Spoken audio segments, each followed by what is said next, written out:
Well, and so if you were a Soviet soldier or a Russian soldier in the city, you thought you're about to lose and the Germans were about to win. In reality, the Soviets had amassed a 1 million man army around the Germans, and that same day launched, I think it was Operation Uranus, and they did a pincer move and completely cut the Germans off, and then they were surrounded within the city. And so I use that analogy to say, the appearance may be that your enemy is strong, but if they're giving it everything you've got, what you may not know is they've got third string and fourth rate troops protecting their supply lines, whatever. In the case of the mainstream media, they are on their financial last legs. They're running out of air, and they're giving it everything they got. It kind of like with the Soviet Union in the 80s. Like we thought everything was ramping up. No, we thought they were never going to stop. Yeah. I remember asking my dad when he was a kid, saying, what did you guys think about the Cold War in like 88? And it was only when the Berlin Wall fell that they started to realize, like, that was symbolic, saying something's going on, and this is the beginning of the end of some kind. So I think that people think things are going to get worse or whatever. I don't know. I think that things could change very rapidly if the right circumstances, and that's maybe the optimist to me. Now, the pessimist to me will think, no, it'll go on for another 20 years.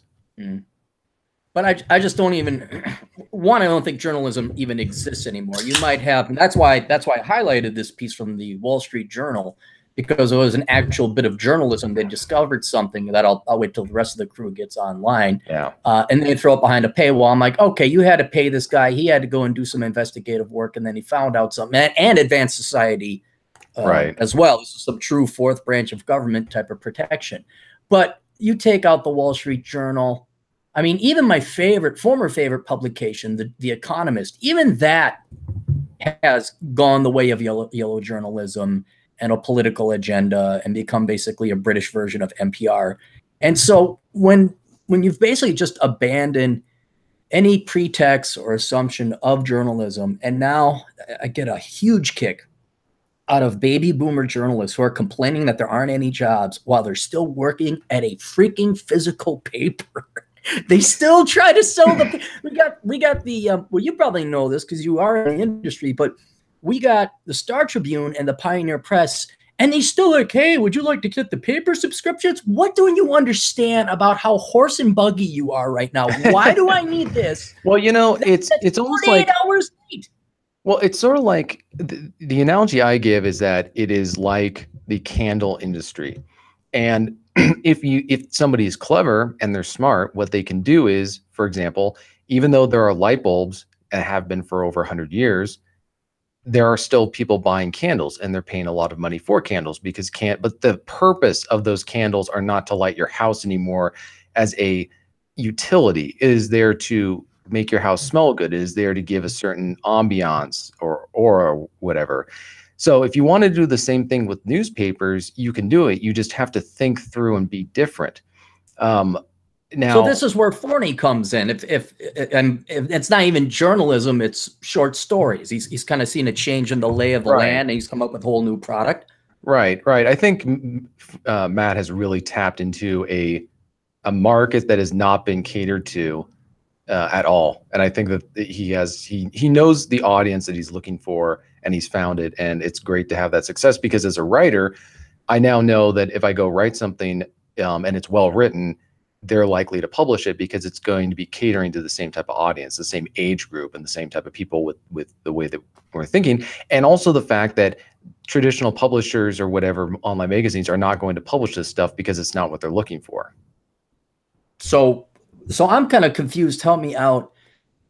On one hand, you got the dying baby boomer journalist who went to J school back in the 50s and 60s, complaining because no one wants to buy the paper. But now the publishers are we talking book publishers that yeah, I think that I think one of the problems is also people have so many choices. This is the same problem with the football thing, with the whole anthem controversy. People were thinking, oh, they have to watch us engage in political activism because we're the only game in town. No, there are countless other things that people can do. There are hundreds of channels people can watch. They do not have, you have to compete much, much more fiercely for someone's attention nowadays than if you did, say, 100 years ago, because there was only so many options for entertainment. This is why books could be 1,000 pages back in the day, and they could spend 30 pages talking about the description of the house that the guy lives in, because you got nothing else going on. If you live in a small town, or you live in an area where you can't, you got to go drive, you got to go take a horse into town 5 miles just to get groceries. I mean, that's where newspapers started getting money for advertising, because people needed to have the weekly advertising so that they knew how much money they would need to bring into town for the groceries. Because the groceries stores were the ones that were putting out the ads in the newspapers about how much their products cost. And so, yeah, we have a very outdated model. And I think that people need to, I just don't know what the model can be, because on the one hand, you want it to be where people are funding, the customer is the reader. But the problem is, then you get into the situation like what we see with very popular people, where they feel pressured to tone down their message in order to continue catering to that audience, people being a little fickle. So that kind of brings up a debate that somebody once mentioned, how back in classical times, artists were didn't really cater to the popular person. They catered to their patron, who was this aristocrat or very wealthy person, and they gave him a farm to live off of, and then they could concentrate on their art, whether it was poetry or whether it was theater or whatever. And so they said that there was actually some benefit to having patrons of the arts, because then a person's not worried about catering or pandering to the lowest common denominator in order to make their work popular. So I don't know. I think that there's some sort of a balance. I think it's a legitimate debate to have. I guess that's what I would say. It's not like one side is right and one side is wrong, because on the one hand you had, what's his name, the guy who wrote the Princess from Mars and Tarzan and all that. It was just Edgar something Rice. Edgar Rice Burroughs. A long time ago. Yeah, but he was this guy working at like a pencil factory, and he was reading the books back in the day and thought they were awful, and he thought he could do better, and he had no idea how to write. So he just started writing this book called Princess from Mars, and he was terrified that people would find out that he wrote it and they wouldn't respect him. Well, it turned out to be a massively popular book, and he turned out to be this very successful author, wrote hundreds of books, and he was not trained, and it was very popular with people, and everybody knows who Tarzan is today. They wish a guy who never went to Africa. I don't think he ever left America, but he was able to come up with all this great stuff. So on one hand, you got guys like that who are able to successfully create great art by pandering to the public. But then there's some art that is good. It's just not going to be very popular. Well, I'm trying to figure out if journalism even has a future, because I think the Wall Street Journal, and for the small and decreasing percentage of people that actually care about good journalism and, hey, let's expose corruption, let's keep government honest, they, I think, would subscribe, and I could see them buying a newspaper, sitting down, having their morning coffee with that. But what I see out there now, it's not journalism. People are journaling, but there's no investigative reporting. There's no exposure. And the journalism industry, J School, is just so horrendously biased to the left. They just can't. I guess the closest you can get is like, okay, well, the Republicans have their team in Fox News, and the socialists have their team with CNN and NPR. And I guess somewhere in between both of them is the honesty. But no one wants to consume that. Nobody. Yeah, it's really interesting. I think that we're going to need to see, like with the video game industry, if we want to use that analogy, back in the early 80s, you had all these different consoles, a market saturation, and there was a lot of low-grade video games being churned out by these third-party companies. And then you had E.T. come out, which ended up most of them getting dumped in the landfill in New Mexico. And then finally you had the great video game crash in 1983, where most of the video game companies went bankrupt. I think Atari barely managed to survive. But this is when Nintendo walked in, and they learned from the mistakes. And since then, there has been no video game crash in the market ever since. I think that the lessons were learned. And so I think maybe if the same thing happened with journalism, in fact, the video game crash is a classic example of how, if you just let the free market deal with stuff, the companies will figure it out on their own, because they have an incentive to figure it out on their own. Imagine if the government had bailed out the video game industry. I mean, yeah, we would still have, they would have learned none of their lessons. So like we saw with the everything that went on during the housing crisis and the financial meltdown in the 2007, 2008. There was no lesson to be learned, because if you make a huge, colossal national catastrophe, you get money from taxpayers. Like, why would you not want to screw up? No, but when it comes to video games, I'll give you the key difference between video games versus banking and journalism. The people in video games are smart. Those are engineers, programmers, and they were also back, especially in the late 70s and early 80s, they were cutting edge. Like, they were like, oh, hey, we can do all this stuff. And they were the true pioneers. So they were, I mean, heck, you didn't even have computer programming degrees back then. So these guys were way intelligent. Compared to journalism, I don't think they'll learn. The industry can go belly up, and it pretty much has. I mean, is the Seattle Intelligencer still around, or is it consolidated? It's online only, and it's, I think, very limited in what it does. And I think that that's what's going to end up happening, is you'll have subscribers who are willing to actually pay for an online subscription to the newspaper. But I don't know. I think what's going to have to change is just the funding model, where you say, where people say, I want to read about this news and I want it to be done in a professional manner, and I'm willing to pay this amount of money to ensure that this person who spends it. I think people need to understand how much work it can sometimes take to get the facts and actually produce a story that's thorough and is accurate. And I don't know. I think one legitimate thing I think is worth noting as far as journalism criticizing the public is their expectations are yay high and their willingness to pay for it is zero. So imagine you went into Starbucks and you expected to get a free cup of coffee, and you got a free cup of coffee and it was awful, and you go, well, this is an awful cup of coffee. Like, what used to be a reporter in a town it was completely free for the newspaper, and the advertisers paid for everything, and people would get really angry that we weren't covering all these different stories that were going on. And I was just thinking, you get what you pay for, and you don't pay. So there's almost a sense of entitlement. People look at their newspapers. I'm not saying everybody, but there is I think maybe it's among older people, this tendency to view the newspaper as almost a utility. Like, my water's running, my electricity's on, my newspaper's not going up, I need to call up the city council and the city and tell them to get my newspaper. You know, it's almost like this holistic, it's a weird view. I mean, it would be interesting to ask people, you know, how much do you think you should pay for news that you want? And if the answer is zero, I don't know. It's that's where almost the free market's answering itself. Yeah, and then no one really is going into being a journalist. I mean, there are some, but now it's, I don't know, we got to come up with a term or a phrase of it, but I love it. I think that there's different kinds of journalism, and then the real tragedy, I think, is a legitimate tragedy, because there is genuine journalism work to be done.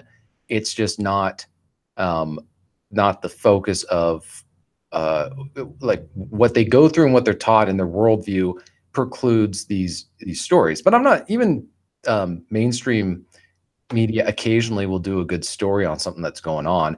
They just will ignore other good stories that are going on that don't conform to the narrative. Right.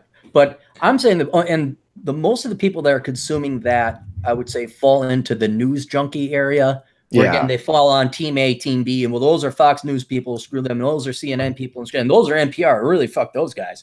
I think it's for people wanting to get their emotional high. They want to experience outrage, anger, and then they want to hear somebody, you know, own somebody, pounce them, you know, all this. Almost like WWE wrestling. Yeah, it's almost like news. It's almost like news version of WWF SmackDown or something like that. Right.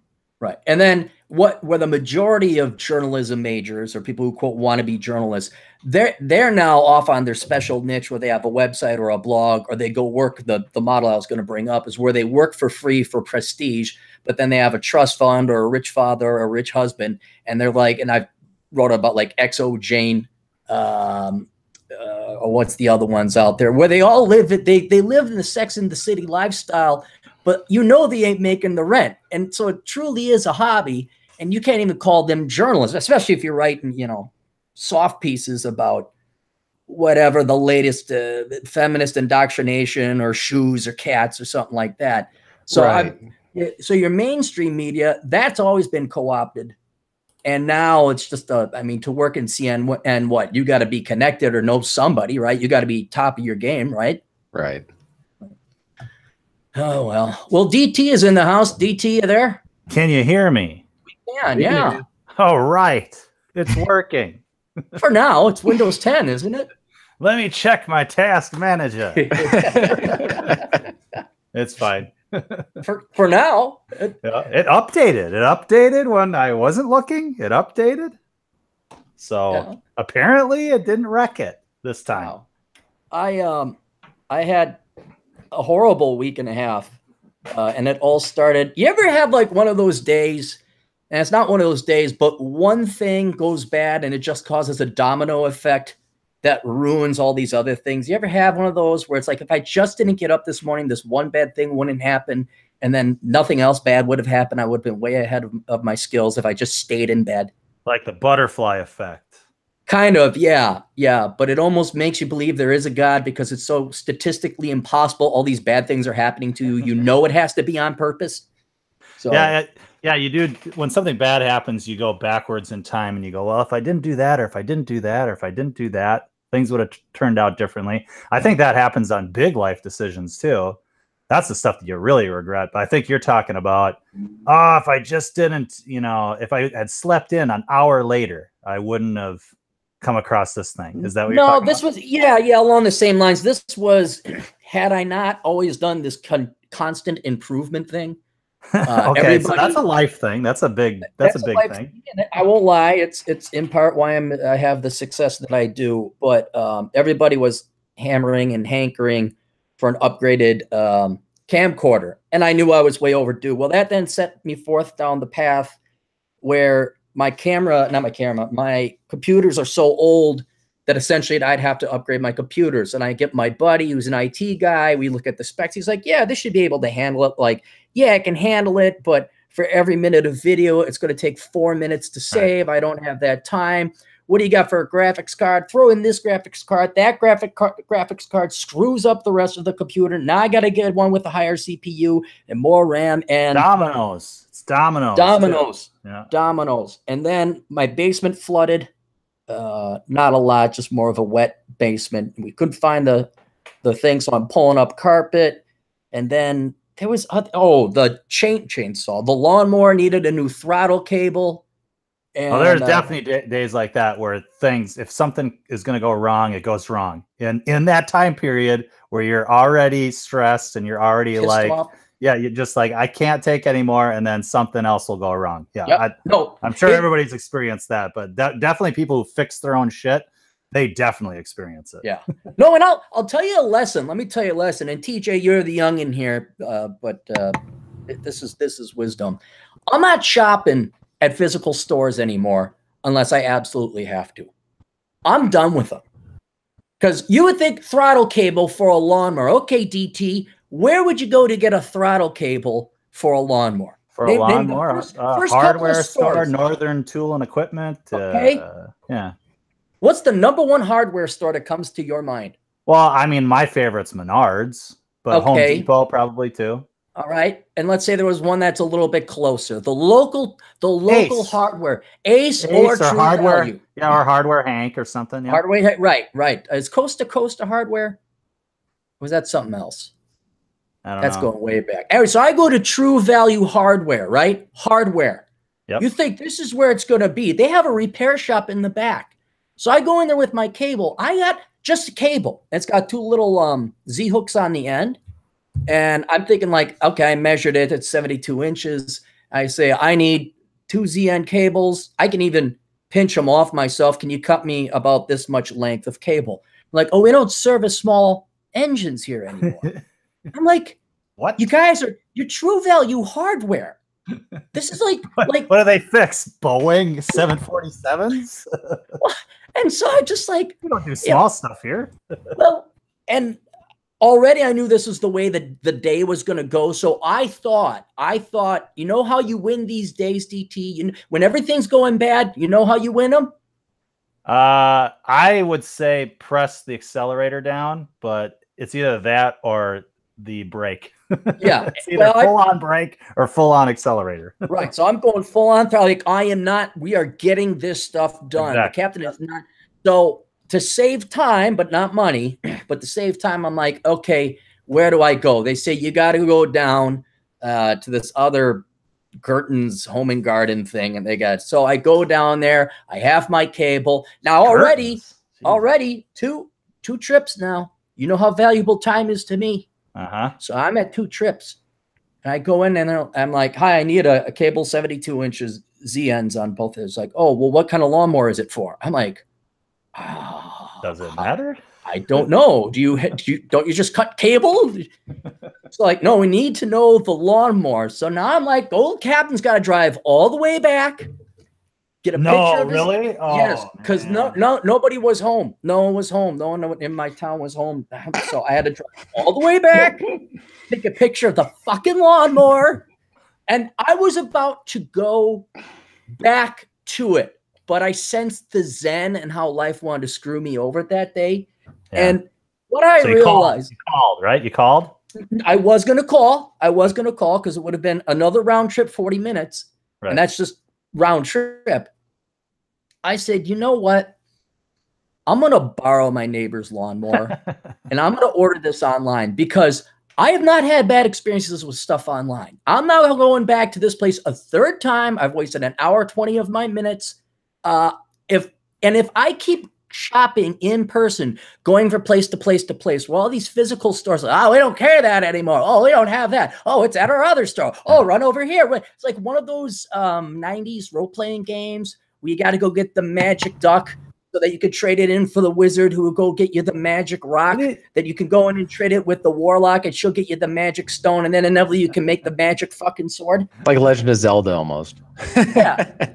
So I'm traipsing all over this like it's a fucking RPG. These fuckers should at least be able to order it for you. I mean, this is why Bezos is the richest man in the world, right? This story that you're telling right now is why, I mean, Bezos is listening. He's coming in his pants. Oh, he's never going to go to a brick and mortar store ever again.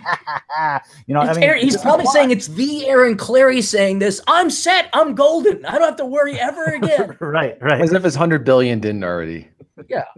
But that's, I mean, how come they can't? I mean, when I've come across a situation like this, they'll at least say, well, we don't have it here, but we can order it for you and send it to your house for free, you know, and they'll do something like that. But you're already missing my point. Right. By the time I'm done traveling around, if I just order it all online and it's mailed to me, I save that time. Yeah, absolutely. I save that time. And okay, fine, it costs me a little bit more. Maybe it's on par, but I'm not 21 anymore starving.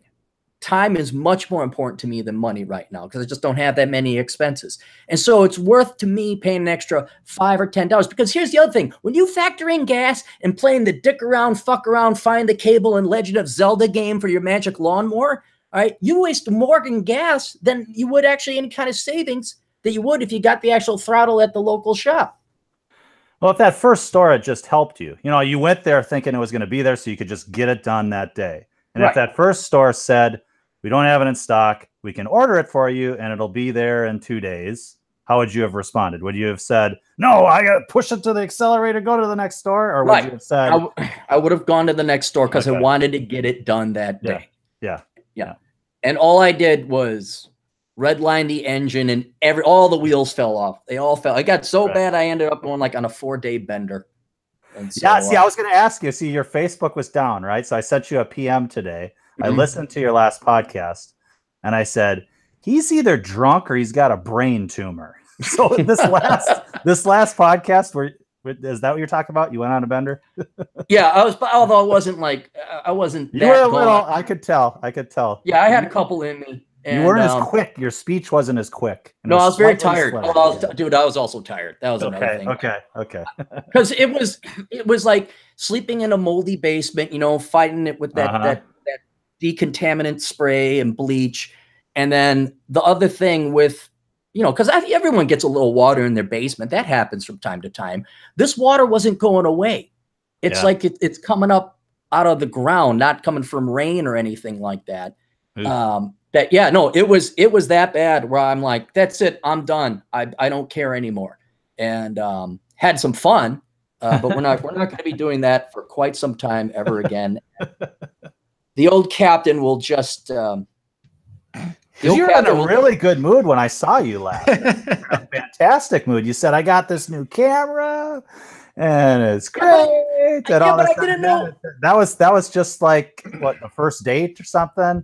And then you realized what the commitment was going to be. Right. And it all went downhill. And it all went downhill. Yeah. And that's not even what else.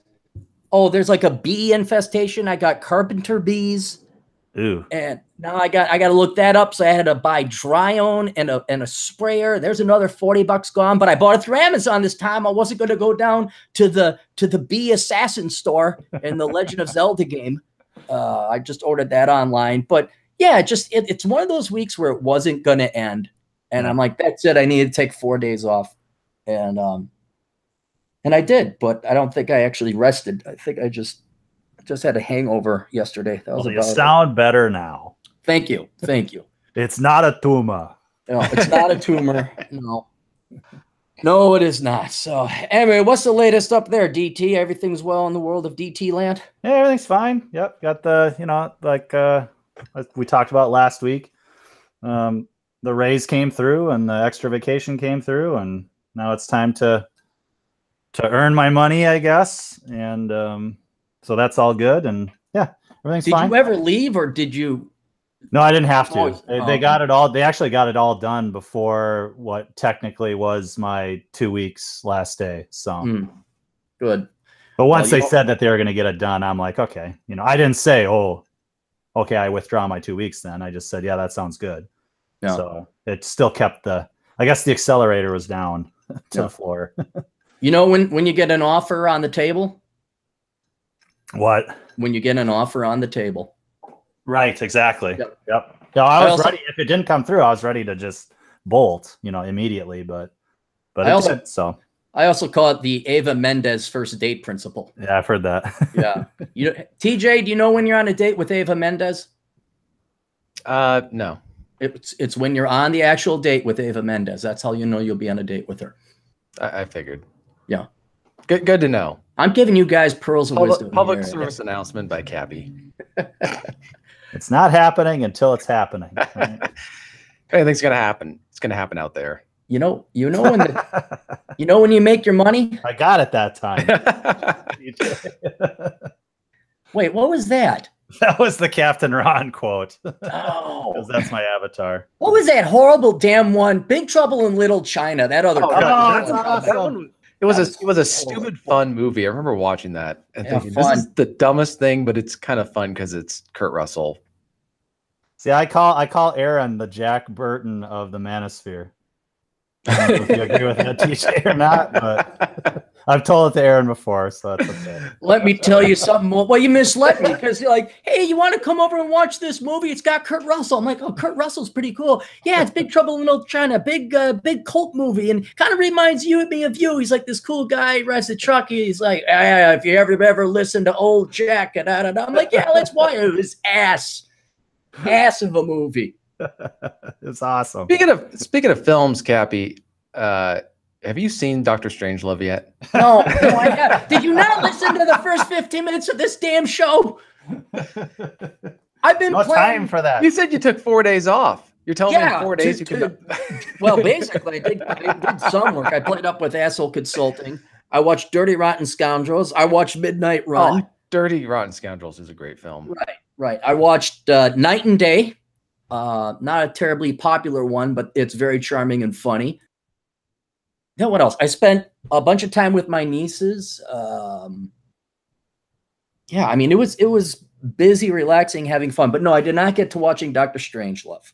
Okay, well, you need to watch it, and then you can talk about it on your podcast. Okay. Should he watch it drunk? I don't know. No. Old Captain. Well, if you are, you're gonna have to do it with grain alcohol, like grain vodka. It's an inside joke if you haven't seen the movie. I've only seen it one time. Yeah. So. Yeah. No, the old Captain. Well, you were right, DT. I was like, last time you saw me we were watching that baseball game. Everything was great. Everything was wonderful. I was in a great mood. And then when I went out with TJ, yeah, I hadn't had a drink in like, gosh, 2-3 months or something like that. When I was up in the Cascades there, TJ. Oh, wow.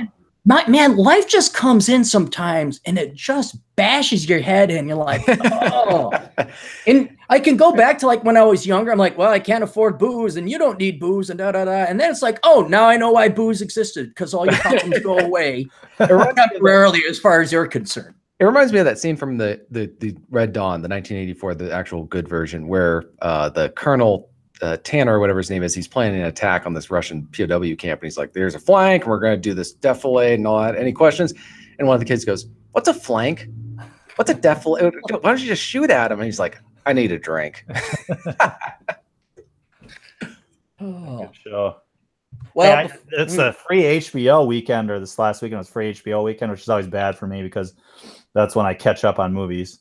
And everybody, we had talked about Justice League before and the DC stuff, and I finally watched Suicide Squad.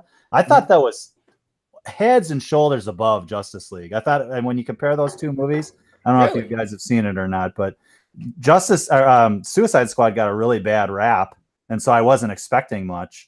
But man, it's sort of still in the vein of the Zack Snyder vision for the whole series, so it was a little bit darker and stuff like that. And I enjoyed it a lot more than Justice League. So I don't know if TJ has an opinion on that or not. But. You know, I haven't really followed a lot of the DC comic films. I think the last ones that I really watched were the Christopher Nolan's Batman series, because those are great.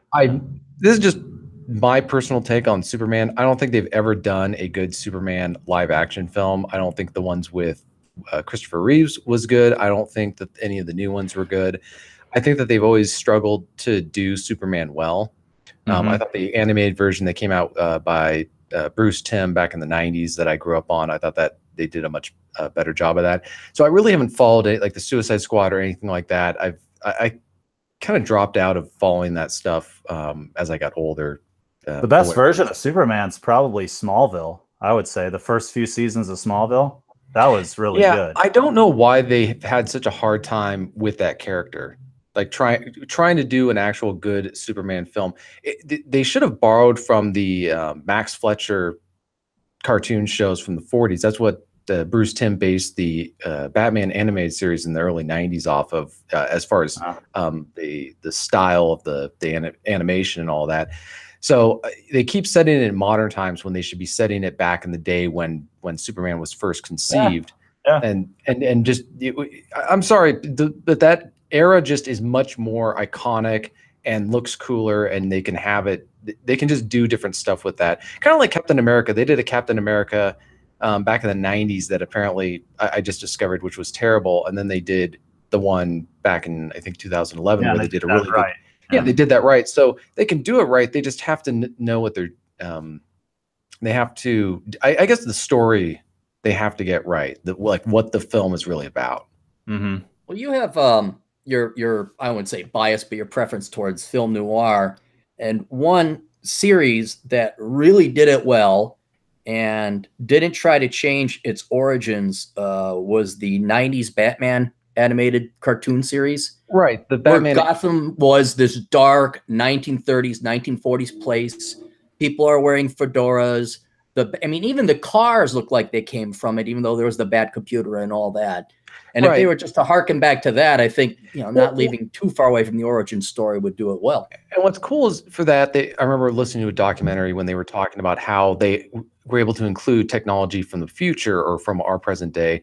And I think it was Bruce Timm or one of the other guys, but he was saying, we conceived of it being Gotham is the 1939 New York World's Fair that never ended. So the style never changed, but the technology did. So you see this a lot of, it's not steampunk, but it's the same idea where you have technology from the latter part of the 20th century meshing with the style of the earlier part of that. So they were able to do different stories that were kind of cool on that. But yeah, they definitely kept to a darker version of Gotham. And I think Tim Burton's Batman film that came out in '89 was definitely over the top in that way, but the style was still okay. He just, I think, was far, especially Batman Returns. Tim Burton. Yeah, Tim Burton's always been weird in the type of films he does as far as style. He's got that very distinct, but it's just very dark and very almost macabre. Like Edgar Allan Poe and him would probably get along well. Yeah. Well, anyone know where John Steele is today? Nope. And I said The Fly. Oh, I wonder who's going to check the chat room. I'm checking right now. Let's see. Check right now. Quite a few comments here.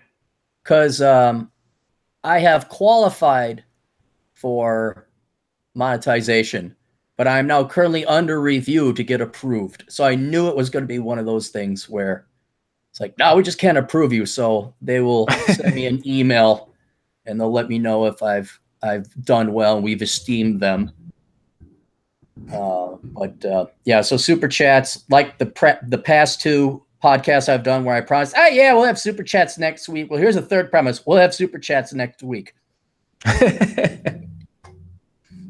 Right. No questions yet. Just some good comments here and there. And no, that's all right. I was just wondering in case. Cynic in Chief says having your own house is both awesome and it sucks at the same time. No, yeah, I can definitely having my own house. It's going from living in renting out a bedroom to moving into your own house, even a small one like mine.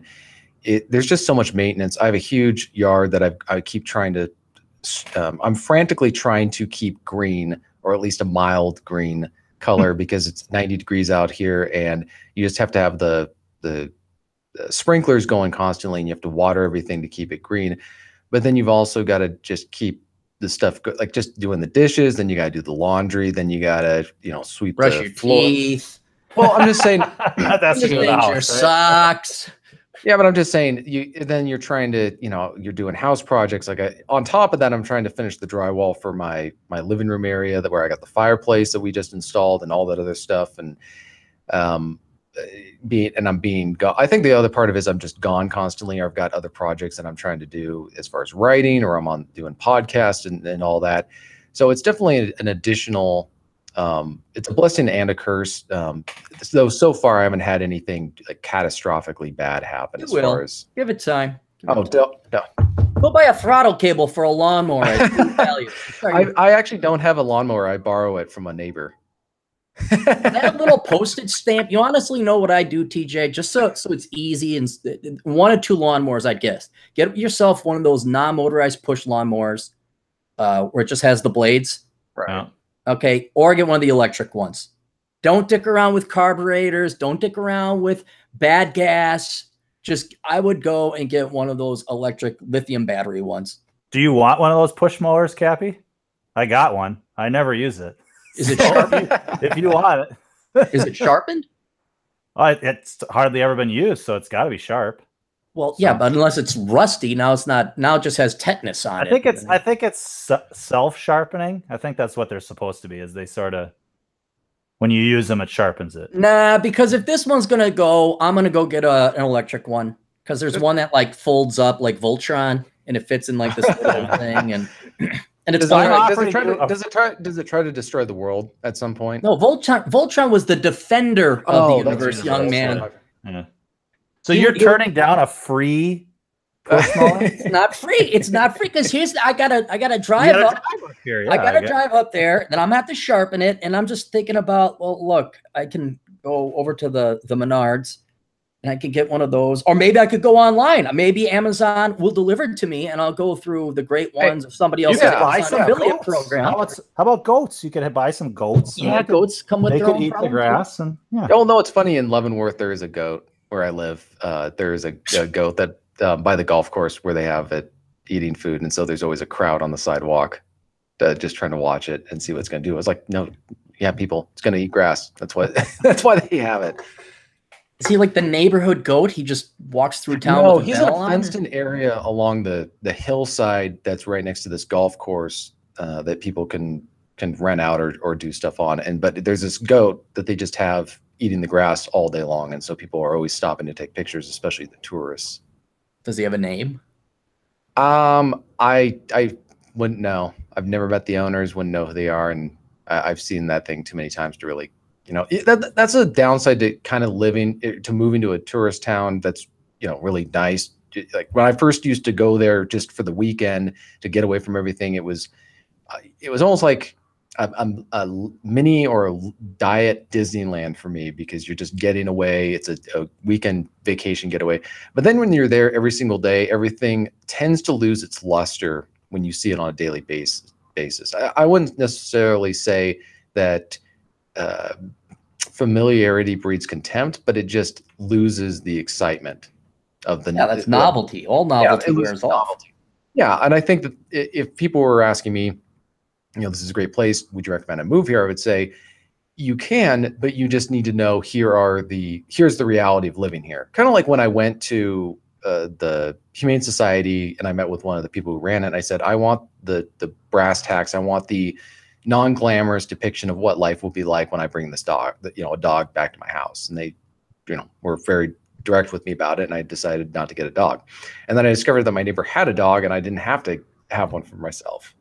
Hey, we got a question here on the chat. Sure, go ahead. And I think I'm curious what Cap thinks about it or even knows about it. Thoughts on the Supreme Court nominee? Oh God, I don't. Who is it? Who is it? I think it's not so much about the Supreme Court justice himself. I don't really know anything about it, and I haven't studied anything. I'm just looking at the reaction. That's exactly it, TJ. It's almost like I just want to make some popcorn, sit back, and watch the reactions, just the meltdown. Because it reminds me of how, Cappy, we were just talking about, the problem with the news. Somebody accidentally put out a story in which they'd already written the story about his controversial nominee and all these different problems with it, but they didn't put the name of the person in because they'd already written it. They'd written it before he made the announcement, and then they published it and forgot to put the names in. Oh, did they? Yeah. And so I was just thinking he should have picked. I thought the Babylon Bee was hilarious when they picked their satire site, and they said he picked Alex Jones. Yeah. Can you imagine? I mean, what's crazy about that is we live in a world. We think, oh, it's crazy, Alex Jones, but I try to explain to somebody, as I've said before, in 1995, that Dennis Rodman would be a diplomat to North Korea, and Donald Trump would be president. Yeah. Okay, exactly. It's Brett Kavanaugh. Yep, that's his name. Yeah, I had the same takeaway, and I went a little further with it in that the left is melting down over this. This is a classic example of reaping what you've sown. They made the Supreme Court what it is, as far as no longer interpreting the law, but creating the law. So if you do something wrong, and they're all crazy concerned about Roe v. Wade, right? That's just like they think that women are going to be imprisoned and everything. That's what they think is going to happen. Nothing left. They created the activist judges, that whole thing. And so when you do something the wrong way and you lose power, guess what? It's going to be undone. If you had actually passed a law, done a constitutional amendment, had done it right the first time, there would be no problems. You would have nothing to worry about. If you were constitutionalists from the start, the left, and instead of creating law from the bench, you interpreted law from the bench, and then if they could only interpret it a certain way, well, we got to change the law. We got to update the Constitution with an amendment or whatever. If you had done it the right way, that was laid out within the Constitution, you would have nothing to worry about now. So suck it. Now it's time to undo all that you've done the wrong way. They don't care though. That I don't even think they thought that far ahead, because they always expect to play unfair, like you can't do to us what we did to you. Right, exactly. Yeah. And they'll always say, "Oh, it's racism." The isms and the ists are going to come out again, because that's like, we're going to do exactly what it is to you, but then we're going to accuse you of these things. The Republicans will tuck their tails behind their legs. This Kavanaugh guy, I'm not terribly impressed with him. He scores real low on the Clary test. The thing about the Supreme Court is the implications are much, much more critical, because the Supreme Court is for life, as opposed to somebody just winning an election that lasts 2 years and then you can vote them out. They serve for life, and so they can do a lot over the years. But an amendment is even longer. I mean, that's the point I'm making, is that if they wanted to make sure they enshrined Roe v. Wade in the law, do a fucking constitutional amendment guaranteeing the right to an abortion nationwide. I mean, right. Problem solved, right? But they can't do it because that's not what people actually want. Yeah, it's pretty amazing how little we've used the constitutional amendment process in the last 100 years to get stuff done, which is the way it was supposed to be. You know, people talk about how the Constitution's a living, breathing document. Well, yes, that's what the amendment process is for. Yes, when exactly. we want things to change, but of course the thing is that they don't want people to realize that things are actually changing. They don't want people to be cognizant of the fact that we're changing stuff because people might have different priorities. They don't want people to vote on it. Well, it takes work too. If you can go ahead and pack the court, well, then that's a little bit easier and more efficient. Right. Getting a constitutional amendment, what is it, 2/3 or something, or you got to get all the states in on it or something? Yeah, first I think Congress does it, and then the states. Yep. Right, but then people aren't aware of the changes because they're slow, they're gradual, and they're too busy doing other stuff. And so it's not like they get by voting, they have to consciously make the decision. Right. So this is how you have so many people who are very unaware of what's going on in the country because they haven't voted on this stuff. None of these decisions were made by the people themselves. And so, it's amazing. If you ask people, oh, do you want to, let's put in a constitutional amendment. They don't want to do that because it takes away power from where they want. And it's too much responsibility. It's too much responsibility on their part too. The other thing the left's been saying with this whole nominee is they're very concerned about precedent now. That's how they're going to question him. How do you respect precedent? Do you respect precedent? Well, like the people that respected the precedent on gay marriage just 4 years ago or whatever it was, that we undo precedent all the time. I mean, that's why slavery was overturned. So this respect for precedent is total bullshit. Actually, slavery was overturned by the constitutional amendment process. What's funny is Brown versus Board of Education overturned Plessy versus Ferguson, which had to do with segregation. Exactly. Plessy versus Ferguson had said that segregation was okay as long as it was separate but equal.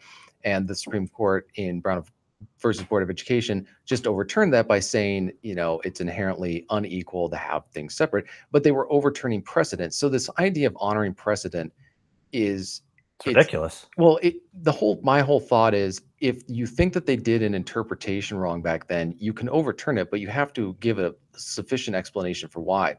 But what's also one good reminder for people is that the Supreme Court can make issues an opinion, but they have no ability to enforce it. As Andrew Jackson, famously said, the Supreme Court has issued a decision, let them enforce it. Right. That's the balance. Yep. Yeah, and so that's why you have three separate branches, so that, and with different responsibilities, in which they all rely on each other to fulfill each other's role. But when one of them gets out of line, like the executive gets out of line, the Congress can check them, and when Congress gets out of line, the president and the judiciary can check them. So no one has too much power. But the left has made the Supreme Court the Supreme Court. They've made them the all-powerful branch of government. And that's why they're fucking freaking out. If they just went back to what the original intent of the Constitution was, then exactly the checks and balances, they wouldn't have anything to worry about. You got an out-of-control Supreme Court, you get a president in there that doesn't enforce their opinions. And I mean, that was, I don't know how much you guys follow Tom Woods. He's a libertarian writer. He does a podcast. He's one of the smartest guys. Big-time homeschooler, has his own curriculum, right?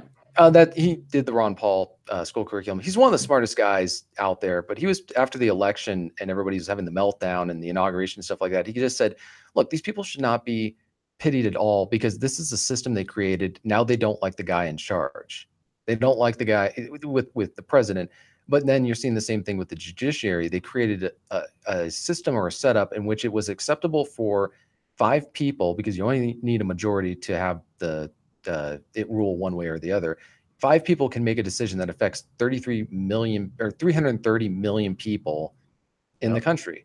And the idea that that's acceptable to a normal person, you can't have sympathy for somebody who thinks that's acceptable as long as they get their way. But then when they don't get their way, suddenly it's a bad idea. If they want to talk about limiting the power, and also Congress can check the Supreme Court. That's how they managed to get the issue of slavery off the topic during the antebellum period. They just stripped the court of the ability to rule on that stuff. Congress could also do that right now on the issue of abortion. They could strip the court of the ability to rule on that stuff. Nobody wants to touch it, though, because you have this situation. And since we're talking about the Supreme Court justice, and people are pointing out that, oh, he could, at least people who are having a meltdown are saying, oh, he could overturn Roe v. Wade. I'm going to take a very cynical stance and say that I think that there is a significant or not insignificant portion of the pro-life movement that doesn't want to see that happen, because it is their raison d'etre. It is their reason. They rely on that to inspire donations. In fact, Mike Huckabee said this problem because when he was running for office, he said he was going to, get rid of it. And he found that a lot of pro-life groups didn't support him because they didn't want to see it go away, because then what are they supposed to talk about? Like, you get jobs. That's they all go away. Yeah, well, but it's kind of like Cappy, what I was talking about a while ago about the abolitionist movement. Whatever people want to say about guys like William Lane Garrison or whatever, as soon as the issue with the 13th Amendment was passed, they abolished or dissolved their organizations. They went home. Yeah, they went home. They go live their life, right? Well, you don't have to tell me about how leftists have nothing else in their life but their religion of politics. I'm acutely aware, and that's why they never will go away. But I think they will always come back. I think the rot's even deeper. I think it's on the right as well. Yeah. I think that there's some causes. There are gun rights organizations that would not want the threat to the Second Amendment to go away permanently, because they have created their entire organization around this threat existing in perpetuity.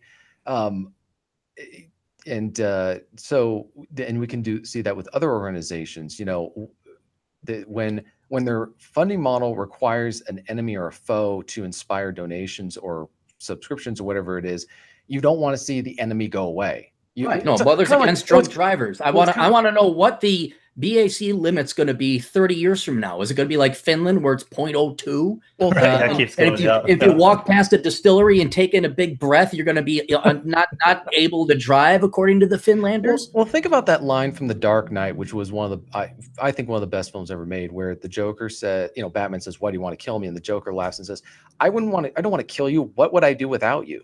Right. Like you completely. So it's almost like that conversation's going on between these people who are opposed to each other. They actually need each other. Right. Right. And my point is, they need each other because these people have no lives. They don't have anyone. This is why, if you always look into these people's backgrounds, and if all you see is a resume filled with, well, I worked on this nonprofit, I worked on this political campaign, I did this. Like, look, it was cool back in high school and college to maybe get involved with your local political branch, or maybe it was kind of fun if you had a little bit of time. Oh, I donate some time to this campaign. But DT, you, me, and the man, when we went twice. So you guys even investigated a little bit more. When you get there and realize just what a bunch of losers people are, both on the right and the left, where politics is their number one thing in life. They have no friends, they have no family, they have no loved ones, they have no career, they have no profession, they have no ability to create an art or craft. All they got is some kind of damn political crusade that they don't even give a damn about the political crusade, but it gives them something to fucking do. And above all else, it's not real work.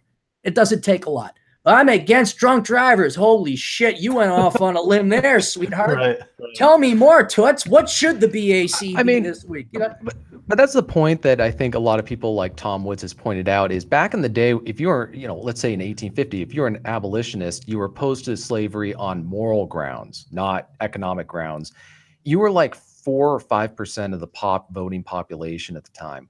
So it was actually controversial and edgy to say I want exactly. It required bravery and courage to take that stance, and so very few people were that radical. But saying that you're against these issues now does not make you brave. What matters is, are you the kind of person who would have taken that stance 200 or 150 years ago? And people who are so eager to declare to the world how much they believe or are against something or in favor of something that involves no risk to their career or their personal safety or to their reputation. No one's going to condemn you if you say you're against drunk driving. There's nobody who's going to come out of the woodworks to insist that you lose your job. Your boss is not going to call you in and say, we saw you posting that drunk driving is wrong on your Twitter. We can't tolerate that here. We can't. Unlike the pro-genocide group that I belong to, I'm very pro-genocide. Especially children. Innocent children, wipe them all out. Yeah, so I'm just thinking, like, what kind of psychological state do you have to be in to think that you are brave saying that? It's like saying I'm against, hitting puppies. I think here's what I think. I don't think they think they're brave. I think deep down inside they know damn well what they're doing, and it's a simple philosophy or explanation, but it's because it's true. It's Occam's razor. These are just lazy people who want to feel good about themselves, but are too lazy to accomplish anything of true value and worth in their life. And again, keep going back. Bios. Here's a perfect example. When I do the Cleary test on bios, it's almost a guarantee these people are going to put up their fake, faux, euphemistic, pablum resumes about raising awareness and championing rights for children and campaigning to help the whales or whatever, because that's all they have. And they want to brag about it. But if you look at it, look at whether here's another way to tell, are they good looking people or are they ugly? If you got fat, ugly people, well, that means they're lazy. And I bet you 9 out of 10 times they're on some nonprofit board where they go help do something that you'd be like, well, yeah, I am against the ethical treatment of animals. Who's for the unethical treatment of animals?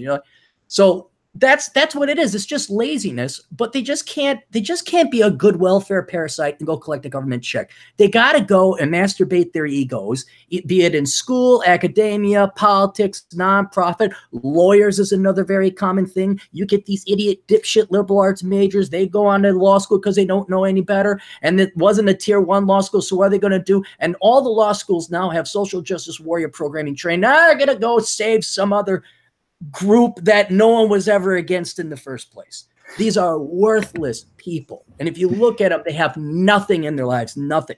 Well, the other thing is what they do, the really effective way of creating a whatever it is they're doing, where they got to create an enemy that's vague, that's not not easy to define, but everybody thinks they know what they're talking about. And then the other thing that you do is you set vague or unattainable goals, because then you never have to worry about reaching that goal and then figuring out what to do from there. You don't have to worry about conquering Berlin and going home. Yeah. This is one of the things that I do to test people's authenticity or whether they're genuine about something. I say, so what's the goal? What are you trying to accomplish, and what do you think should be done? What action should be taken? So action oriented. And if they don't have something specific or tangible, then I know that they're just using a problem to make money. Well, Cappy, you said it earlier, Cappy. Just a second here. You said it earlier, and in a previous podcast, you said something like this, and I started to say, think about how low the bar is for accomplishment nowadays. These people, their sense of accomplishment comes from raising awareness. You said it, Cap. We're raising awareness. Raising awareness is the participation trophy of today's society. I mean, seriously, that is the goal. That is the objective of the protesting or all these social justice. Think about it. It's raising awareness. But it's a goal that is vague, and you can never measure. Yeah, but their participation in it is just to raise awareness of that vague thing. They feel a sense of accomplishment from just raising awareness. That is their participation trophy. That's their pat on the head. Right. But then I also know that they're not interested in solving a problem that actually exists, because their goals, their goals are not specific. There's no way to measure whether or not that goal has been accomplished. And so, and this doesn't even necessarily apply to politics. This can just apply to just individuals who complain about a problem that they're using to ignore issues in their own life that they could solve if they wanted to, but they don't want to. They could set goals, let's say, they're not in good shape, or they're just messy, or they're not doing very well in their career. You can set goals for how you want to improve areas in your personal life. So then they latch onto politics, which is where we see all this meltdown going on in politics, because they can get upset about that, and they you know, and then you say, get government taxpayer money for their projects. Well, but then you say, well, what should we do? And they'll say, raise awareness.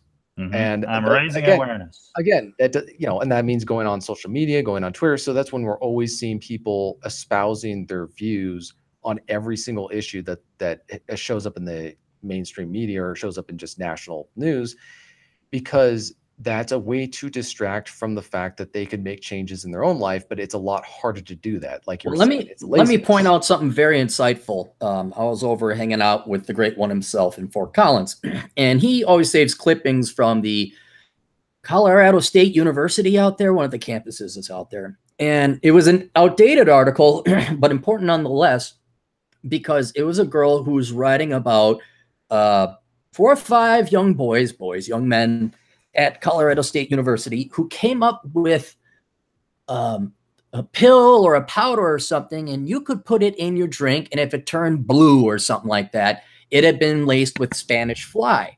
Right. And yep, so I heard about that. Yep. Yeah. And so everyone's thinking, hey, this is great. This will prevent rape. This will protect girls. Girls will be able to go out. This increases their safety, blah, blah, blah. The woman writing the article, you want to know what her problem with that was? I can tell you, but I want to hear you say it. It's blue and it's not pink? No. It's implying that it's okay for men to do what they're doing because it's forcing women to take action initiative. It's forcing the women to go out and buy this product. Close. The problem was that it doesn't teach men not to rape. That's what it was. Is that it? And I guess in a roundabout way, what you're saying is true, that men don't learn. Men think that rape is okay. Hey, oh, she got the powder. Oh, you got me. Okay, I'll try it. I'm raising awareness that rape is not okay. I'm raising awareness. Rape is wrong. But here's what I learned, and the left, this is their money-making operation. They want to make reality immoral. So if you look at, say, rape. Rape is wrong. Rape is bad, okay? Only sadistic, evil, criminal, horrible men rape, and some women too, I guess. But the rest of us, the 99.8% of the rest of us, know not to do it. See, but most men beat the shit out of the men that if they find out that they did do it, the men would fucking cave their skulls in. But that problem's been solved. So we got to act like, oh no, we got to teach these other men not to rape. It's the fact that some men think it's like you're always going to have men. Cappy, what they do is they simply have changed the definition, as we've seen with all these different. I mean, think about what would have been considered assault 20 years ago compared to now. If you told somebody, I almost wonder if you told a feminist 20 years ago what would be considered assault now, they would call for them to be like, they would call for the guys in the white coats. I just wonder if how crazy stuff has got, because, but yeah, when you try and solve a problem, and then this is another example of where you keep moving the goalpost. When you reach an objective, you move it so that it sounds like, and you'll hear this often. Still a crisis. We've accomplished so much, but we have so far to go still. Did you know that 5 in every 2 girls are now raped on college campuses? Don't you fucking math me, you patriarchal bastard. That's a true statistic that came out of the Women's Studies Department. And that's all we need, more funding. It was so funny because I remember we were working campus security, and the U of M, now this is 20 odd years ago, was one of the safest campuses ever. Like it is and probably still very safe today. But you could look at the crime map, and once you got onto U of M territory, it just dropped off. All the little red buttons or dots and pins went away. And I always wondered, like, because you didn't really pay much attention because you had other things going on. Like, do you know that 1 in every 5 women is raped? I'm like, 20% of the women get raped on this campus? Like, I didn't hear about any of those reports. And it was all lie, all lies and bullshit. If you want to know the rape statistics, you had to go to the police department. Well, it's like, is this Rwanda? Is this the Congo? Like, what? I mean, it's what's kind of amazing is the normal people. I remember reading a book by a pastor who cited that, and I thought, really, you think like that? The normal reaction that one would say to that is, I'm not sending my daughter to college. Right. You know, there would be a mass exodus. It's almost like, imagine if people actually believe that. There's no way fathers would be sending their daughters to college. So I'm just understanding, like, how do they process this information That's my point. They don't. They damn well know what they're doing. They're doing a victim professional. I'm talking about normal people who they're preaching to. It's because when I heard it, the normal reaction is that cannot be true, because if it was true, nobody would be going to college. They'd be shut down. There'd be criminal investigations. There'd be all sorts of stuff going on. This is like, it's kind of like saying that one in every person is going to get, macheted to death on college campus, and just like, and well, it's the rest of 80% chance I won't die. Huh? Yeah. I'm just, and so I remember bringing that up with somebody, and they just said, yeah, that kind of doesn't make any sense. It's almost the fact that nobody was responding to it and saying, really?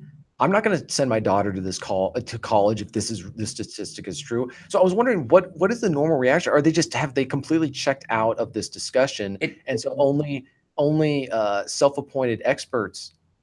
I mean, I don't know. It's too. I mean, DT, you went to school roughly the same time I did. When you saw that, you just dismiss them as crazy women's studies psycho-feminists. Feminists had a bad name back then.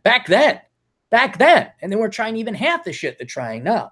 Right. So you would dismiss them as just the crazy old ladies who hated men.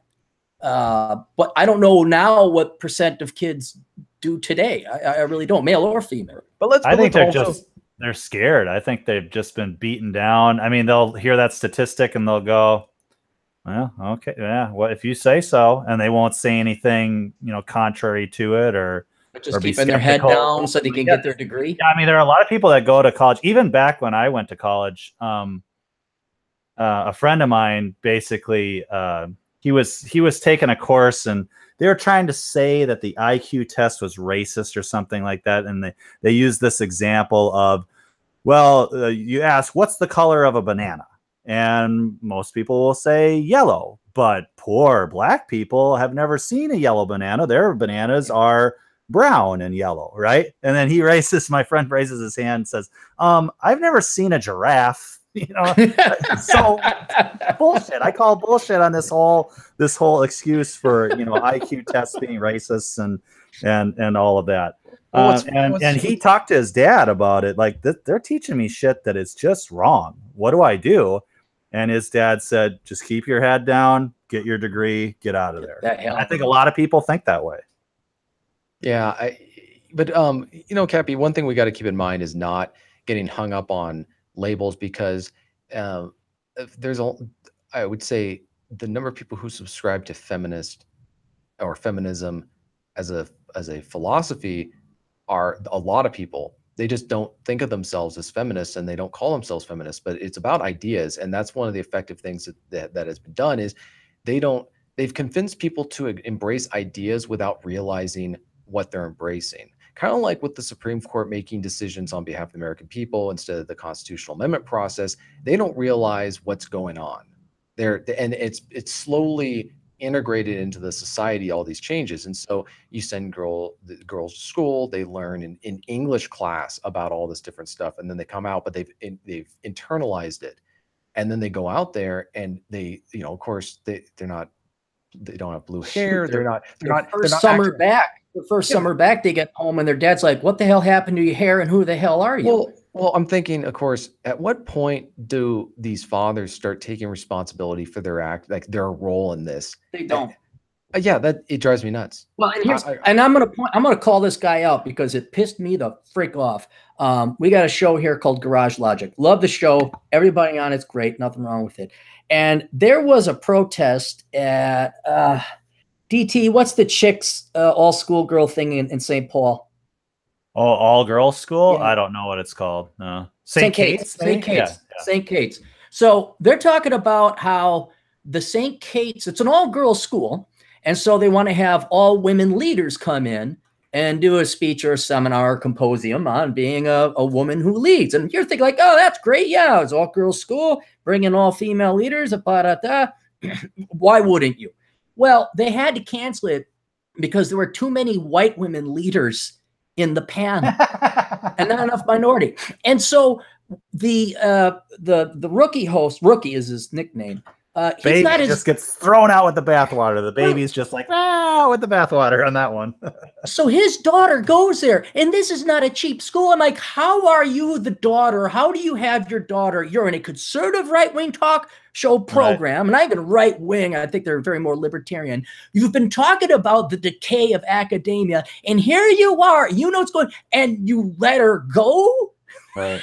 And you can't get the co-host of a conservative talk radio program to prevent his own goddamn daughter to going to some overpriced leftist Marxist indoctrinated school where they're where they are racist. They are racist. They don't care about your accomplishments or the character. It's all about the color of your skin. Well, fuck it. Then why the hell, truly enjoy the decline in that case. Right. But yes, the men are and moms too. Although I would hope the man would have a little bit more of a independent anchor in him, but no, they don't care. Conservative parents just don't care. They just whatever. Go good, our little princess.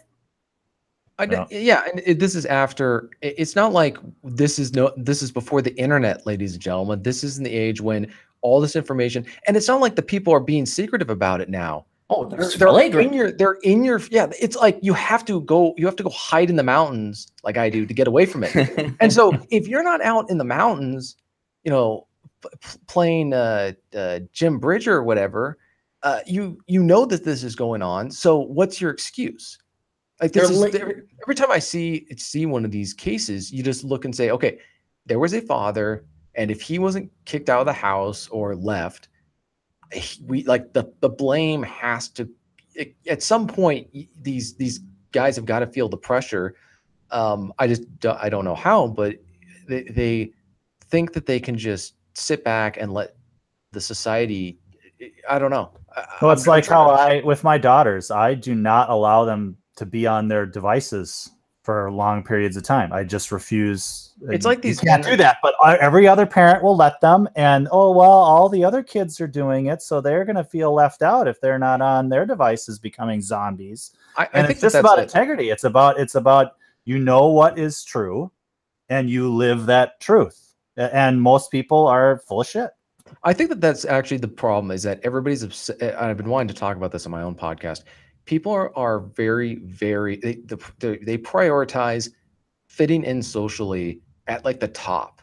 Everything else gets compromised for the sake of of maintaining sociability.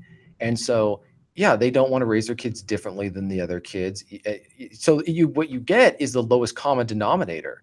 Because the worst parent, nobody wants to basically say, "Oh, we're not gonna do this, or we're not gonna do that, or we're gonna separate we're basically gonna raise our kids differently and to think differently than the majority of people." They will look at, they maybe not the lowest common denominator. They'll look at the majority of people and where the crowd is going, and then they'll say that. And the men, the fathers, just lack the spine.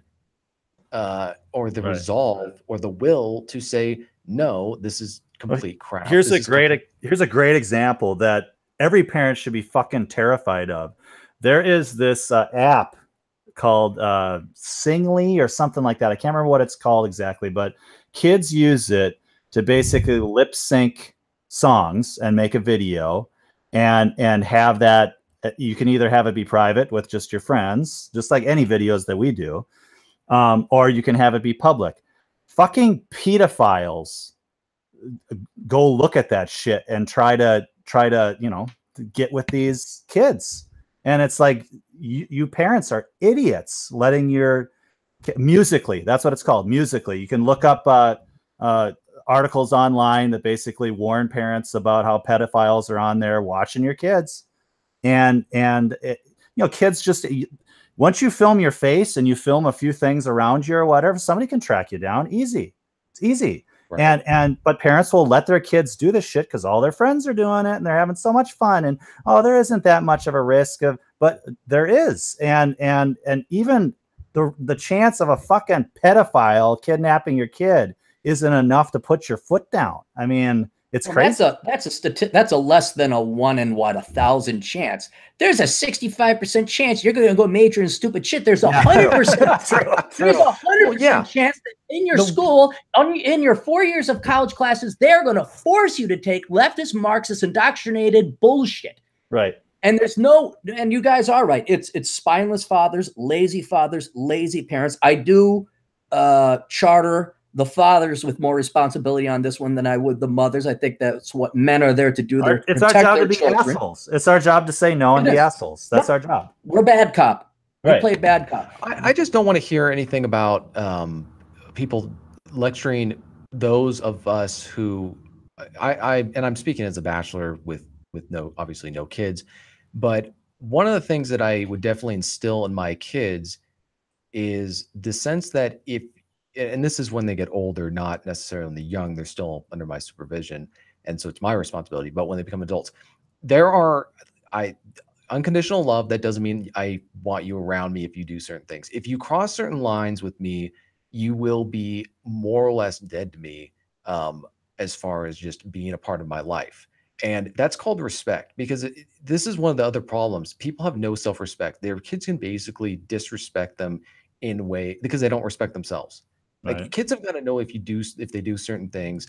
And then I remember talking about this with somebody and they go, oh, that's cruel. You don't love your kids. And I go, no, you don't want to know what's not loving your kids. Sending them out at 18 years old to start off life with a pile of debt and in the middle of an economy where they can't get a decent job. Oh, and then, telling them just to pursue their dreams and get a worthless degree so that they can go work at Starbucks.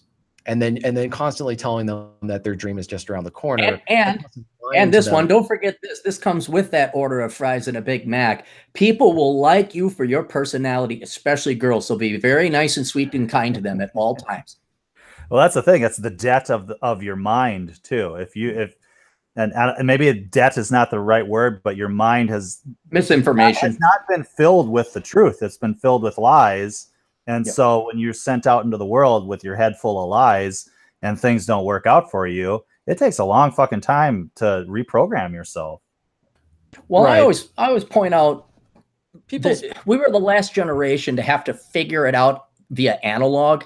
Because it was, the internet didn't really start having things on it until like the mid 90s. Manosphere came nowhere near around. We were in our 20s ourselves. We had no freaking clue. Parents are freaking worthless. They believe the leftist feminist slop. You should just do this. And any degree is a good degree.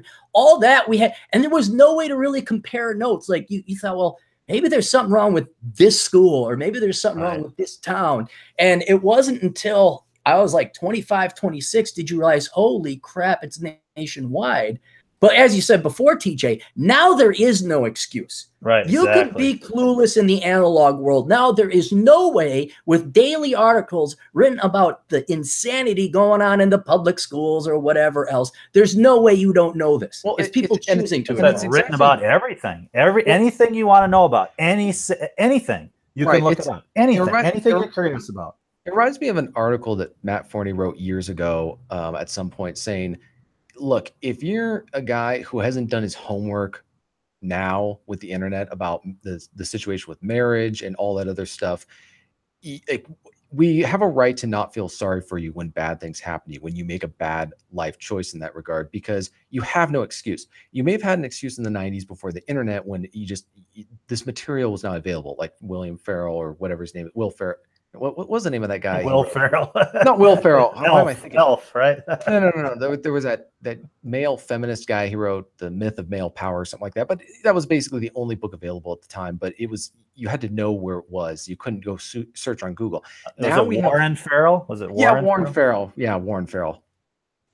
Though I never read that, but I remember the name. Yeah, I remember where it yeah, but the point is, you didn't have the internet back then. So people who made mistakes, it's like, well, how was I supposed to know? Nowadays, if something bad happens to one of these guys because they made stupid decisions and they go, well, how was I supposed to know? Would say, did you have a laptop with internet and were you able to type Google search and say all this stuff about marriage? It's like, you didn't do your homework. And at some point you got to suffer for making bad life choices. You could even type in, why am I looking at so much porn? And that will, porn is the most popular thing on the internet. It keeps breaking the internet every year, top of the heap. So even if you're curious just about that, why you like that, you'll find the truth. Oh, it's so much easier. And yet they're even further and further delayed. People are still in the matrix until they're in their late 30s now. I'm just shocked how they, and I guess after a certain time it becomes buyer's remorse, and you've invested so much into the lie, you can't go back, and you don't want to expend the effort and energy, one, deprogramming yourself and then reprogramming yourself based in the real world. But no, it gets disheartening, especially when old mans can't give a damn about their daughters. Then it's kind of like, well, why the fuck should I? I'm going to go ride my motorcycle and be depressed. I've got my speech worked out for when the suitors come for my daughters. You know, I mean, every man, every father should have that speech. Should have a woodshed and shotgun, an axe and a swamp out back, and you know, say, hey, anything, you do anything, no one's gonna find you. I did. Speaking of the lies, I wanted to go to this article, but they put it behind a paywall because it got too popular. Do you guys remember that feminist bookstore? It's in the show Portlandia, oh, yeah. But it's also in Portland. It's actual feminist bookstore. Right. I have not heard of it. Okay. All right. Well, they shut down 2 weeks ago. The PJ Media covered it, and they cited not so much patriarchy, but the fact that it was founded in 1993 and it was founded by all white women. So that structural racism, it was straight white women there. Well, we can't undo this foundation, so we can't keep it running up. Well, speaking of good quality journalism, I'm going to have to quote the article from reading it the first time. This is written by Andy Ngo, NGO. I presume that's a Vietnamese name. Ngo. But anyway, he ended up finding out that, you know what the primary purpose of that bookstore was? Something criminal, maybe. Not criminal, immoral. It was basically just the women's studies department bookstore. So if you wanted to buy books for your women's studies class, you didn't have to go, but you could go to this one instead. And so I think they were competing with the school bookstore, and they lost. Yes. Well, because they passed some laws now that remember, it's the evil Republicans that hate college students. Remember that we were in college? It was the evil right-wing Republicans that hate college students. Well, they passed a law saying, hey, you know this textbook scam going on? Right. Yeah, that ain't happening no more. And so when that went away, I guess this thing lost its funding. And awesome. So I got good stories on that. So one thing I would add is, from what the excuses they were providing, it reminds me of Dr. Zhivago, where Dr. Zhivago comes back to Moscow from the First World War, and the Soviets have taken over, and he's about to go back to the hospital. And he mentions, "Oh, I heard there's typhus in the city," and all the citizens freak out, and the Soviet leader says, "There's no typhus in this city. You're listening to reactionary elements, propaganda or whatever." And then of course it is typhus in the city. But yeah, the rationalization of, oh, it's not going on, like the reality of the situation with the bookstore. What was funny is I had to deal with the expensive books back when I was in college. What I did is I found out that the editions were almost completely identical. So I would buy they'd say buy the 7th edition. I would buy the 4th edition for, we are literally talking pennies on the dollar. And then of course I would just borrow, or you know what I do? I go to the library and borrow an edition, not pay a dime. So I saved hundreds of dollars in college on the whole textbook thing by just either going to the used bookstore out in town or going to the library. I'm sure other people have had this happen, but you come up with a good idea in your head and you regret that you didn't pursue it. And the college textbook thing for me, I mean, I saw the scam right away too. And at the college I went to, there was basically a message board where people would sell between each other their textbooks. And this was when the internet and everything was first getting going. And I was like, man, somebody should create a website where you can sell books. Wait, DT, what's a website? Amazon.com. Bezos is coming in his pants again about the feminist bookstore going out of business. I mean, so I like to say I thought of Amazon.com before Amazon.com. And, breathe on my fingernails a little bit and, polish them on my chest. So that's whenever I think of the college book stuff, I always think, man, if I had pursued that, maybe I'd be Jeff Bezos. Man, I am so glad I never have to go back to school. I will. There's all that bullshit and all the extra costs and all just the utter waste of time, like the percentage of time wasted working and attending and paying for college. I don't think I got more than 15% of my money out of that thing. When you consider the totality of the time, investment, and resources you had to spend going to college. Am I the only one who's ever had a nightmare where you thought you were back in school? No, I get those all the time. It's like the start of the semester where you've got your classes and you need to find the rooms and you need to go across campus and find all the different places to go. I have that nightmare all the time where I'm trying to hit all the classes, or I'm about to graduate and I'm missing classes that'll allow me to graduate. I have those dreams all the time. Yeah, I had a horrible nightmare once recently where I thought I was still in college and I had completely forgotten about these courses that I was enrolled in. And so I hadn't been attending, hadn't been taking the test, and I was going to fail, and I was, going to be stuck in college perpetuity. And then I wake up just complete, one of those classic like film moments, and I go, oh, thank God. Mine's even worse. It's good to be alive. It's like I'll realize I'm on the campus. I'm still working security. I'm like, dude, I'm 43 and I haven't graduated. I could have swore I graduated, almost 20 years ago. Why am I? Oh my God, I'm not even going to save up money for retirement. Now I know what it's like to be a woman just getting her public health administration degree at 58. And then I wake up and I'm actually happy. I'm very thankful. I'm like, oh God, that wasn't a nightmare. Thank God. Because I don't want to. It's almost like our subconscious trying to remind us how good we've got it compared to, I don't know. There's probably a reason out there. Some psychologist could let us know what the college dreams. I'll look it up. I'll look it up real quick. Yeah, we've got Google. I'll Google it. You didn't have fun. I mean, you took college hard and serious and fast, right? Yes, I did. Yeah. I went to a cheaper school. My investment actually worked out. Maybe not when you consider the time. And that's what most people forget. But definitely the cost. I mean, I took STEM. It was a cheaper school, good school, and I didn't go into debt. I didn't go into debt at all. I just working during the summer, I could pay for school. So no, I'm sure it was just such a mental investment. But TJ, did you have fun? Did you go in 4 years, one and done, or did you hang around for 6 and maybe kiss some girls or something? No, I actually graduated early. I graduated in about 3 years. 3 years. Okay. I'd done some high school, college credit type classes, but I was also eager to get out because I was determined from the start, and I chose my college because of its costs. I didn't want to go into debt. So I was scrambling, every year to come up with the money to pay for school. And then so during the recession, that's when they started cutting back on college tuition funding. So I remember talking to a lawmaker telling me that the costs were going to go up by like 30% in the next year. So I just crammed in 22 credits in my last quarter and got out. You put in 22 in your last quarter? Yeah, that's why I was also working as the news editor for the paper. Oh, okay. God almighty. That's a tough load. I think the most I ever took was 17 or 18.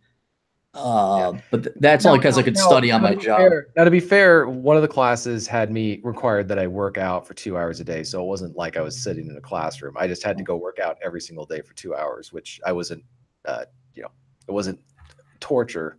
Well, that's when you were benching, what, 300 pounds and you were $1.25 or something? No, I'm about the same weight. I haven't gained any. I'm about the same weight I've been since high school. I'm just stronger. Yeah, but you had an insane bench press back then, didn't you? Yeah, I think it was around 305. Oh, good Lord. Holy cow. Yeah, I've got the meaning of the school dream, and it's not good, fellas. Oh. It's not good. Are you saying we haven't woken up from the dream? It's we don't have it's not good. It says here from dreammoods.com. To dream you're in school signifies feelings of inadequacy and childhood insecurities that have never been resolved. It may relate to anxieties about your performance and abilities. Alternatively, a dream that takes place in school may be a metaphor for the lessons that you are learning from your waking life. We're so inadequate. We blew everybody out. We blew each other. Now, was that just for Taurus or, you know, Pisces or any other? Who knows? Who knows? There's a reason we're in the Older Brother podcast. It's because we blew all of our contemporaries out of the water. I mean, we're no Jeff Bezos, but your house is paid off. My house is paid off. TJ owns a house. He got out of his Seattle. We all work from home. Yeah, don't tell me we were inadequate. They just make this shit up. I don't know how they even determine that. You know, I mean, I don't know how they. I remember we had the astrology thing in my high school newspaper, and we'd be laying it out, and I'd be looking at it, and one of the students wrote it, and she goes, "I just make it up, just because people love the whatever they hear. It doesn't matter that you can say the most ridiculous thing, and all it's got to be is intriguing and vague enough to where they can interpret it to mean anything they want, and complimentary. It has to say nice things, right? But it also has to have that hint of danger or whatever, and then everybody gets excited, and then, you know, whatever. I think, you know, I'm looking more at these stupid dream meaning stuff, and it's like, isn't it easy to just say you're anxious or you're fearful about something? I mean, yeah, it's like you said, the astrology crap. They just tell you obvious shit. Oh my God, yeah, I am. Oh, it all makes sense now. Oh, I'm worried about my performance and all that kind of shit. I had a friend who said his experience with pretending to be a palm reader, and he would say the most ridiculous stuff. No, he wouldn't, like, as a business, he would be talking to people he would meet, like strangers or whatever, and just for fun, he wanted to see how ridiculous he could be. And so he would pretend to be a palm reader, and he would read their palm, and he would say the exact same thing every time. And it like being with the whole astrology thing, and people completely bought it. I always, the hair on the back of my neck, not because I was about to get I was in any physical danger, but danger, Will Robinson, was when a girl says, "Oh my God, you're a Scorpio? So am I." It's like, whoa, no, that is just coincidence, dear, depending on when our parents fucked, when the earth was around the sun. It has no meaning.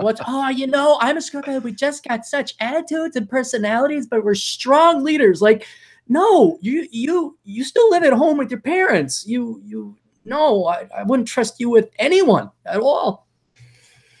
Oh, Anna Sturzinger checked in. And you could tell it's her because I'll read it. Tell me if you believe this is Anne or not. Okay, we're going to play the game. Is this Anne or not? You guys tell me. My cat decided to have some kind of senile dementia fit, so I've been following her around to make sure she doesn't fall off of any high surfaces. Now, does that sound like Ann Sturzinger or not? It sounds funny, I guess. I'm sorry, but it sounds funny. I'm sorry for your cat, but it sounds kind of funny. Yeah, it's Ann. We love you, Ann. Like my neighbors would follow the dogs around in the backyard to catch their shit as they came out of their ass. You know, we couldn't let the shit touch the ground because then the dog would turn around and eat it. So they would literally be out there waiting for the turd. Like a shit sniper? Yeah. Just the things people do for pets. My God. Why couldn't they just spank the dog? See, it's gotten bad enough now. You think the kids being raised is wrong. I now have ran into, I think it's the majority of people now that will let their animals shit and urinate in the house. And it's just accepted. Cats are supposed to. Cats are supposed to. You mean dogs? Dogs, cats, but they'll like put, and it's always like, yeah, he's a little nervous. It's like, no, you haven't spanked him. He's been having dreams about school. Yeah.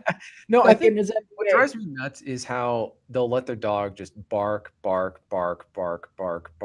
And then if I used to live in a cul-de-sac, so you have a lot more houses in your backyard. You have like 6 or 7 houses, and all of them had dogs. And so one of them decides to get into the mood of barking, and before you know it, it's 101 Dalmatians in your backyard, where everybody's barking. And it doesn't matter if it's a beagle or if it's a little yapper dog or a little rat dog or a chihuahua or golden retriever. They're all just barking at each other, and nobody seems to have the sense to just go and, at the very least, find out what's bothering the dog and shut it up. Right. Right. And no, it's fine. It's fine. Hey, just let him bark. Well, yeah, you're making life miserable for the rest of us. Look up your city ordinance or your township ordinance. There's going to be a dog barking ordinance. Right. Get the fucking out there. You know what I was going to buy? I was going to buy one of those things that sends out a high frequency whatever dog whistle. No, yeah, a high frequency whistle whenever they bark, so only dogs can hear it, and so they won't bark. But then I saw how expensive it was, and just thought, you know what, you just move out of the neighborhood. It's not a battle you're going to win. There is something sort of cruel that you can do. I guess some people have done it. They cut their dog's vocal cords so they can't bark. It's a little harsh. Yeah, a little harsh. They sound sort of funny, I guess, when they try to bark. Why can't you just train your damn dogs? Yeah, exactly. Whatever happened? Hey, dog, don't shit in the house. You know, spank the dog. I don't get this. It's, you know, and it's what's weird is when you've known people who raise dogs correctly, and then it's like, oh, he just pees on the floor. He does that, you know, when he gets excited. It's like there's dog urine on your fucking floor. Right.